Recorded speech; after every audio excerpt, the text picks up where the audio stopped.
Bismillahirrahmanirrahim. Assalamualaikum warahmatullahi wabarakatuh. Salam sejahtera buat kita semua. Ilmu dipelajari untuk diamalkan, pengalaman dibagikan untuk kemajuan. Sebelum saya menyampaikan perjalanan saya sebagai dosen, izinkan saya terlebih dahulu memperkenalkan diri. Perkenalkan, nama saya Bidan Ulin Nafiah, SST MKes dengan NIDN 0620078201.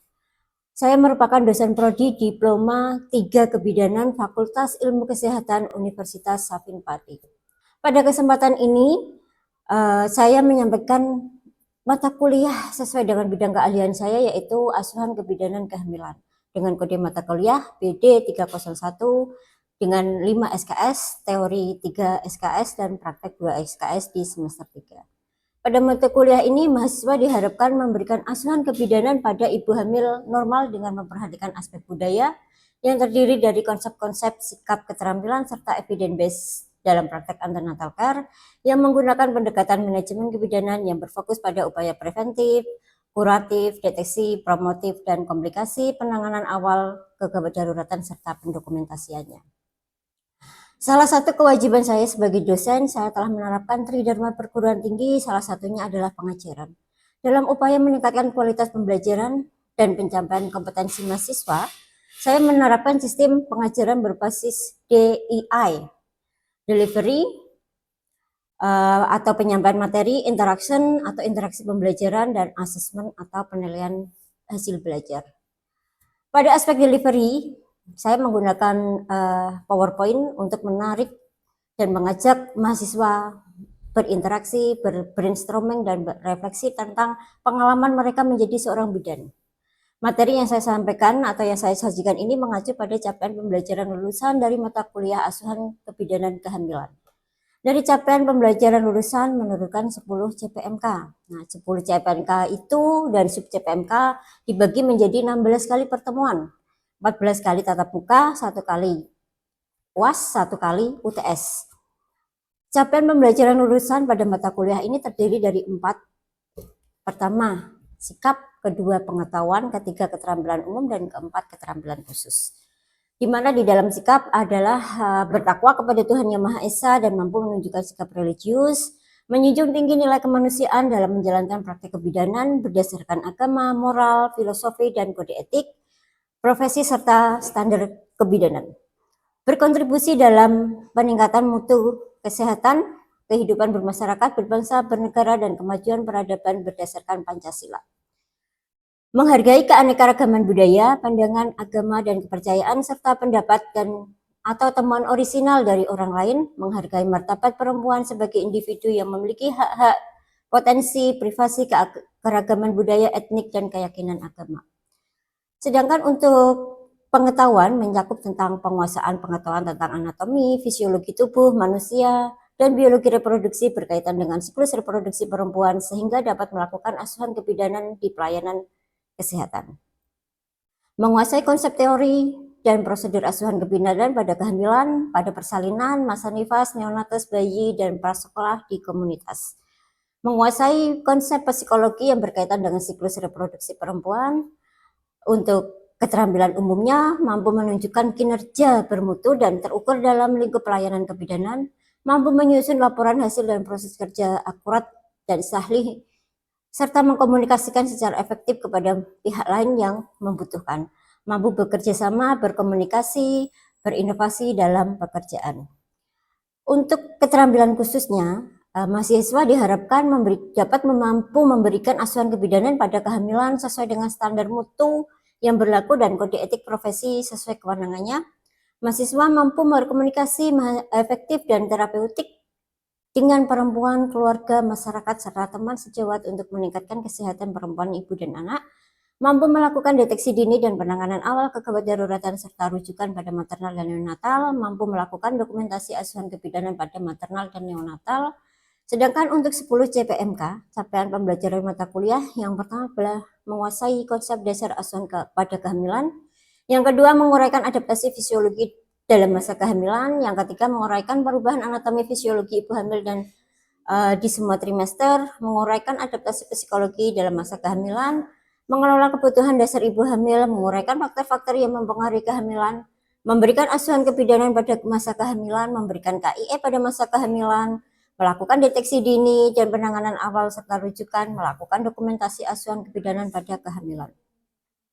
Adapun bahan kajian meliputi 8 bahan kajian. Yang pertama adalah konsep dasar kehamilan, yang kedua adalah perubahan fisiologi pada kehamilan, yang ketiga kebutuhan dasar pada kehamilan, faktor-faktor yang mempengaruhi kehamilan, asuhan pada kehamilan, kunjungan awal dan kunjungan ulang, faktor-faktor yang mempengaruhi ibu hamil atau yang mempengaruhi kehamilan, asuhan pada kehamilan, kunjungan awal dan kunjungan ulang, KIE pada kehamilan sesuai dengan tahap perkembangannya, deteksi dini risiko tinggi pada kehamilan, serta penanganan awal kegawat daruratan dan rujukan pada kehamilan.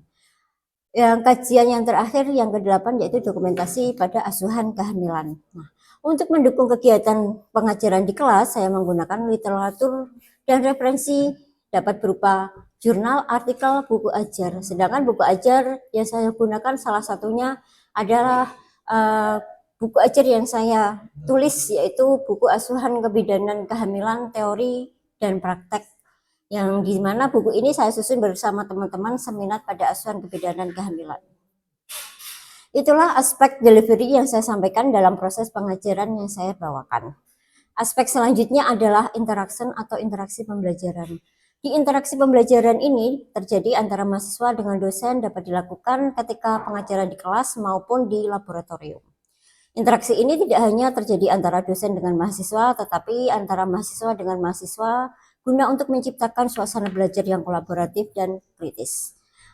Hal ini dapat diwujudkan dengan pembelajaran melalui sistem student centered learning yang dapat berupa kerja kelompok, simulasi, role play, tutorial berdasarkan skenario yang ada atau skenario kasus yang didapatkan yang ada dalam modul praktikum dalam asuhan kebidanan kehamilan.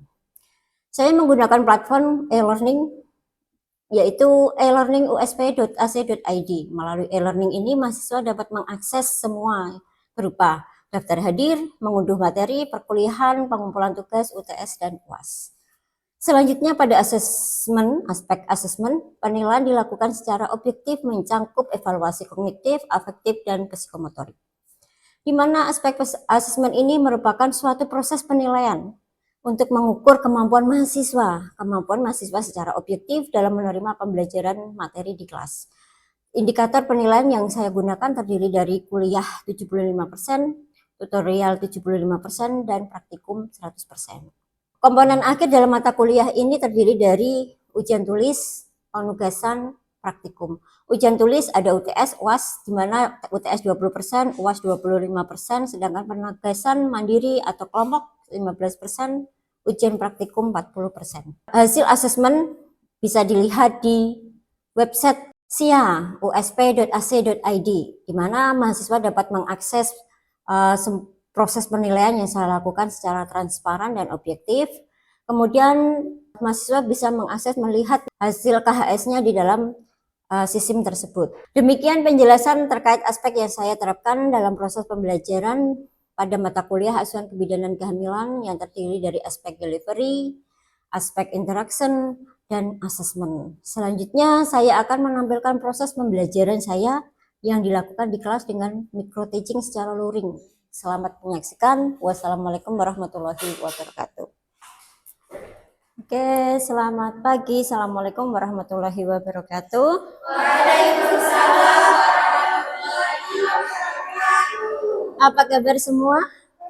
Alhamdulillah baik. Oke, sehat semua ya.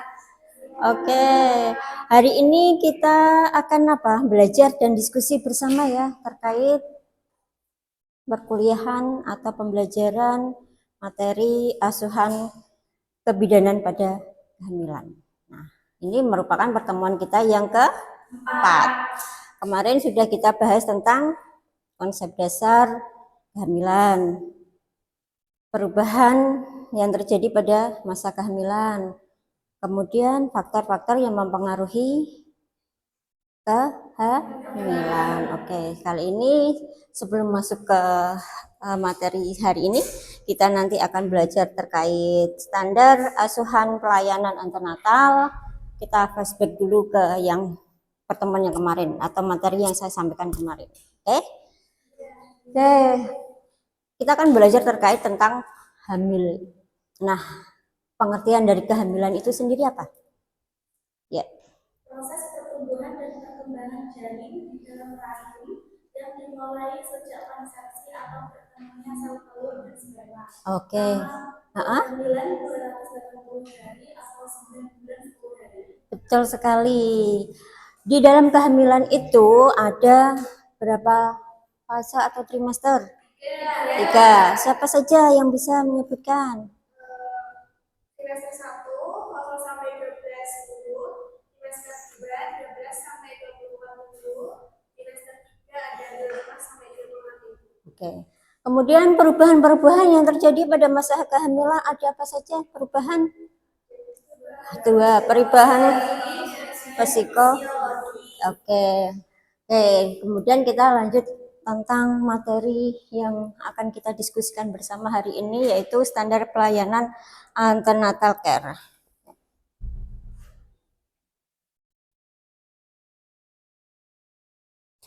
Standar pelayanan antenatal care adalah suatu pedoman yang digunakan bidan dalam memberikan pelayanan. Pelayanan kepada siapa? Pelayanan kepada ibu hamil secara komprehensif, berkesinambungan, berkualitas, serta menjaga kesehatan ibu dan janin agar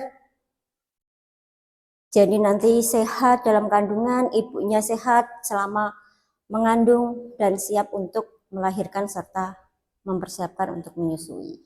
Nah, di sini standar asuhan pelayanan kebidanan juga merupakan pedoman untuk mendeteksi dini jikalau ibu hamil yang awalnya biasa atau normal-normal saja, kita hindari biar tidak terjadi adanya kelainan atau risiko dalam kehamilan. Nah, kenapa? Karena ibu hamil yang awalnya normal, trimester 1 normal, trimester 2 normal, 3 menutup kemungkinan trimester ketiga atau hamil tua, itu akan mengalami resiko, ya. Oke. Setelah itu dalam masa kehamilan ini ada 6 kali minimal yang dianjurkan oleh Kemenkes ibu melakukan asuhan antenatal care. Nah, di sini terkait dengan asuhan antenatal care yang akan kita bahas adalah standar asuhan pelayanan dengan 10T. Nah, menurut Kementerian Kesehatan Republik Indonesia atau yang dikenal dengan Kemenkes, ibu hamil itu harus memperoleh pelayanan antenatal minimal 6 kali kunjungan. Kunjungan yang di trimester pertama itu minimal 2 kali. Semisal kalau lebih dari 2 kali Bu, boleh. Tapi yang dihitung dalam pencatatan itu 2 kali. Kemudian 1 kali pada trimester ke-2 dan 2 kali pada trimester ke-3.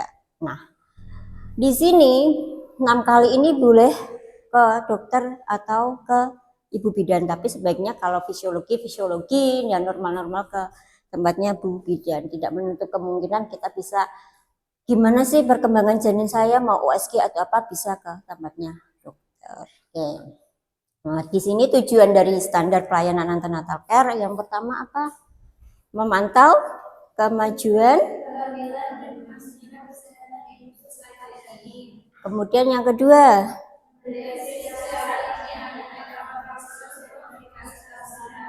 ketiga,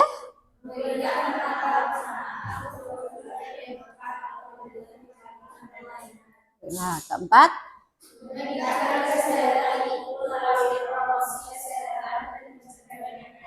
lima,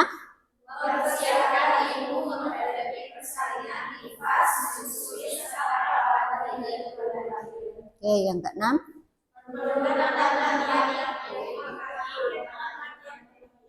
nah gongnya adalah tujuan yang keenam, menurunkan AK dan AKB. Karena apa? Karena AK dan AKB di Indonesia itu masih tinggi, apalagi kasus-kasus stunting. Karena apa? Keadaan stunting tinggi karena pas waktu pelayanan ibu dalam kehamilan itu gizinya tidak diperhatikan karena merasa baik-baik saja, nggak mau periksa ke tempat fasilitas kesehatan atau ke bidan. atau karena saya nggak mengalami apa-apa, tahu-taunya bayinya kecil, itu akan menyebabkan terjadinya nanti pas lahir mengalami stunting. Saya lanjutkan atau ada mau yang ditanyakan? Lanjut, oke. Nah, prinsip asuhan antenatal atau prinsip asuhan kebidanan kehamilan antenatal care di sini adalah yang pertama harus berpusat pada perempuan. Kenapa? Ya hamil kan perempuan, nggak mungkin laki-laki hamil kan? Ya makanya berpusat pada perempuan. Terus yang kedua holistik, karena kita visi misi prodi kita adalah kebidanan basis komplementer, jadi holistik. Kemudian berkesinambungan atau continue of care. Nah, maksud dari continue of care yaitu mulai dari dikatakan hamil. Bu, saya datang mau periksa, kenapa? Misalkan kalau kalian jadi bidan ya, kenapa Bu, apa yang dirasakan? Saya sudah tidak menstruasi 3 bulan. Oke Bu, berarti kita lakukan screening untuk pemeriksaan lab, pipis, dilakukan pemeriksaan urin, pipet test hasilnya positif, garis 2, oh berarti hamil. Nah, dimulai dari hamil itulah harus dilakukan asuhan, makanya continue of care sampai dengan nanti bersalin dan KB. Terus yang keempat, berdasarkan bukti ilmiah atau evidence based practice. Nah, kita memberikan pelayanan, kenapa harus ada anamnesis atau tanya jawab pada ibu hamil. Karena apa? Karena kita tahu keluhan apa yang dialami ibu hamil, terus apa yang dirasakan berdasarkan dengan anamnesis. Nah, kemudian evidence base-nya, praktisnya, kejadian-kejadian yang ada di sekitar yang ada di sekitar ibu hamil yang mempengaruhi ibu hamil, kenapa ibu hamil bisa jadi seperti hamilnya apa nggak mau makan atau apa. Nah, itu. Kemudian yang kelima, mengutamakan keselamatan pasien atau safety pasien. Harus ya, PI pencegahan infeksi harus tetap diterapkan kalau melakukan asuhan ibu hamil. Sebelum dan setelah pakai APD lengkap, harus cuci tangan. Pakai handscoon, cuci tangan, itu wajib. Kemudian menghargai budaya dan nilai pasien. Nah, seumpama nilai budaya, pasienmu itu ternyata non-muslim. Terus silahkan istighfar. Nah, kan enggak kan? Nah, itu harus kita hargai. Makanya ada pengkajian atau anamnesa tanya nama, alamat, agama. Nah, itu gunanya adalah nanti pas waktu memberikan pelayanan secara berkelanjutan, kontinu tahu apa yang harus dilakukan, apa yang harus disampaikan ibu hamil atau bidan kepada ibu hamil tersebut. Ada yang mau disampaikan? Belum? Belum. Oke, kita ke 6, menghargai 6 sudah ya. Kita ke 7, kolaboratif apabila ditemukan komplikasi. Jadi bidan itu tidak hanya berdiri sendiri, bidan itu tetap butuh dokter, perawat, tenaga kesehatan lain, gizi dan lain sebagainya. Kalau kita menemukan ibu hamil kita dengan status gizi yang kurang, makanya kita kolaborasi dengan ahli gizi. Kalau ditemukan resiko kehamilan, hamil sungsang atau hamil apa, kita bisa kolaborasi dengan dokter kandungan.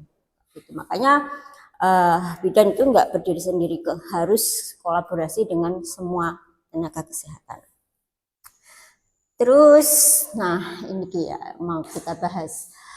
Komponen pelayanan asuhan antenatal sebenarnya ada 24 standar ya, tapi yang kebanyakan digunakan di sini 10 standar atau 10T. 10T di sini ada timbang berat badan dan ukur tinggi badan. Kenapa harus ditimbang dan harus diukur berat badannya? Timbang berat badan. Berat badan harus mengalami kenaikan lebih dari 9 kilo selama kehamilan atau kurang dari 1 kilo setiap bulannya. Tapi setelah usia kehamilan 4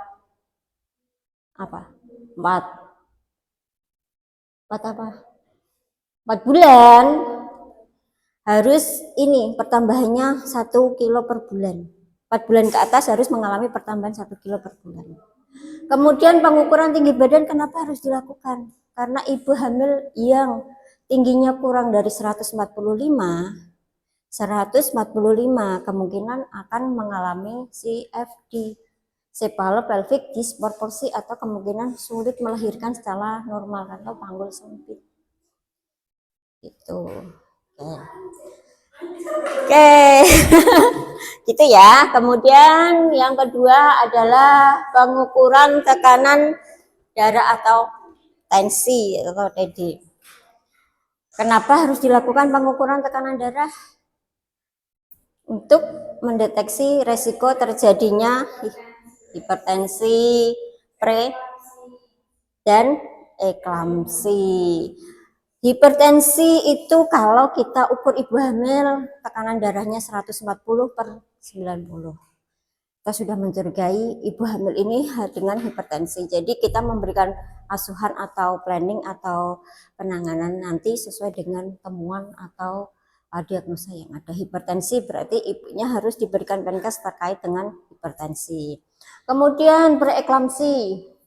Preeklamsi di sini 140/100 lebih dan disertai dengan hasil lab protein urin positif 2. Dan eklamsi itu nanti di 160/100 atau 90 disertai dengan udem dan protein urin positif 3 serta akan mengalami kejang. Tuh, kenapa harus diukur tekanan darahnya. Kemudian apa itu? Status gizi itu tadi ya. Untuk mencegah biar janin tidak kecil, ibunya biar tidak mengalami kekurangan energi kalori. Oke. Kenapa pas waktu kunjungan timbang berat badan kemudian diukur lengan ininya lila ya, itu untuk melihat nilai lilanya ini kurang dari 23,5 enggak atau lebih dari 23,5. Kalau lebih dari 23,5 bisa dikatakan ibu hamil normal, tapi kalau kurang berarti ibu hamilnya tidak normal atau kek. Nah, jadi penanganannya sesuai dengan yang ditemukan. Gitu. Nah, kalau ibu hamilnya kek, terus perkembangan janin kecil, kemungkinan lahirnya nanti dengan BBLR, bayi lahir berat badan lahir rendah, BBLR. Kemudian tinggi fundus uteri, pengukuran TFU. Biasanya dengan Leopard.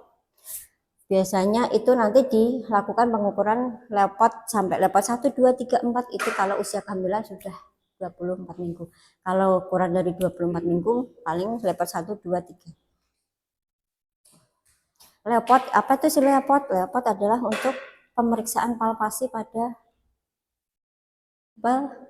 perut atau abdomen. Diukur tinggi fundus uterinya dari atas simfisis ke TFU tinggi fundus uteri. Gitu, ada yang mau ditanyakan? Apa lanjut? Lanjut, oke. Kemudian screening tentang status imunisasi TT apa? Tetanus toksoid. Di sini ada 5 kali yang harus kita lakukan untuk menghindari terjadinya TT. TT kelima itu selama 20 tahun atau seumur hidup. Nah, TT yang dilakukan pada ibu hamil itu minimal 2 kali selama kehamilan. Pas waktu datang usia berapa? Di atas 16 minggu. Mau TT usia 18 minggu atau 20 minggu, TT 1. Kemudian nanti datang lagi 4 minggu setelah TT 1, itu TT 2. Berarti kalau ibu hamilnya datang di usia kehamilan 20 minggu misalkan, ada kalian di desa ya, atau kalian jadi bidan desa buka praktek pagi-pagi ada ibu hamil datang, hamil, aduh sakit bu, kenapa bu, mau ini periksa. Nah, terus ditanyain anamnesa kan, tanya jawab kan. Udah pernah imunisasi TT bu? Belum bu, ini baru pertama kali. Umur kehamilannya menurut ibunya 20 minggu. Nah, kita kan nggak harus percaya sama omongan ibu ya. Kalau emang ibu tadi periksanya yang kemarin di sana, di dokter sebelah, kemudian periksa ke tempat kita. Terus kita lihat buku KIA-nya, di situ kan ada catatan medis atau rekam medisnya, dilihat HPHT-nya, HPL-nya. Kemudian setelah itu benar 20 minggu enggak? Oh iya, ternyata 20 minggu. Nah, 20 minggu itu TT pertama ya kita lakukan. Kemudian kita menganjurkan lagi berapa untuk TT kedua? 4 minggu setelah TT pertama, berarti usia kehamilan 4 minggu. TT pertama kan 20 minggu. 4 minggu setelah TT 1 berarti 24 minggu baru TT kedua.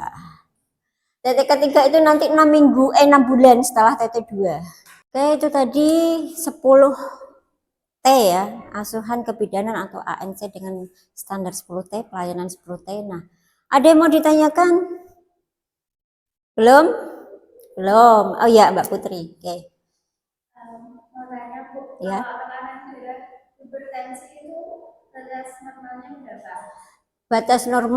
Batas normal apa dikatakan hipertensi? Yang dikatakan hipertensi. Oh, yang dikatakan hipertensi. Kalau kita ada pasien kita datang, mau periksa tensi toh, kita periksa, ternyata tekanan darahnya sudah 130. Atasnya, bawahnya 90, kita sudah mencurigai itu bisa hipertensi. Apalagi 140/90 atau 100 itu hipertensi dalam kehamilan. Dan kita tanya, sebelum hamil bagaimana riwayat tekanan darahnya. Makanya pada kehamilan itu dilakukan pemeriksaan, ditanya jawab, sebelum hamil mengalami ini, riwayat kesehatan sebelum dan selama hamil. Ada lagi? Yang lain? Teteh ada berapa kali, Bu? Ada lagi?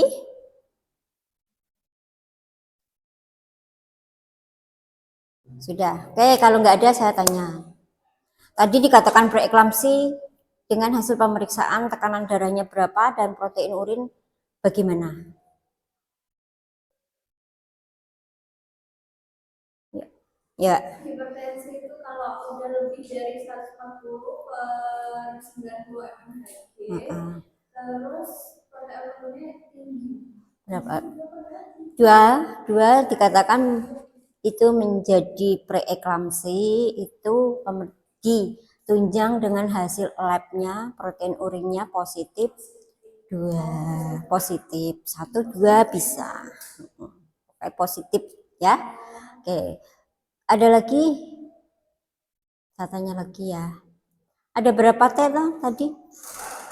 Ada berapa T tadi? 10. T yang terakhir tadi apa?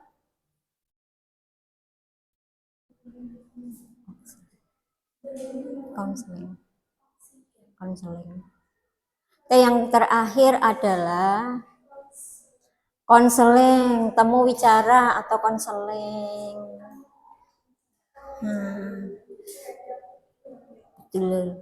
Kita memberikan konseling tentang temuan-temuan yang kita temukan selama pemeriksaan. Data yang kita ambil untuk mendiagnosa kehamilan adalah data subjektif dan data objektif serta penunjang yaitu lab. Oke. Itu ada lagi? Sudah jelas atau kurang jelas? Ada yang mau saya sampaikan apa ulang lagi? Sudah jelas. Kayak ngantuk ya? Suara saya merdu apa cempreng ya? Karena ya gitu. Oke, kalau nggak ada kita akhiri ya. Tetap semangat, jadilah bidan yang profesional. Belajar, jangan menyerah. Belajar itu tidak ada kata berhenti. Semangat buat kita, buat kalian, buat saya. Assalamualaikum warahmatullahi wabarakatuh.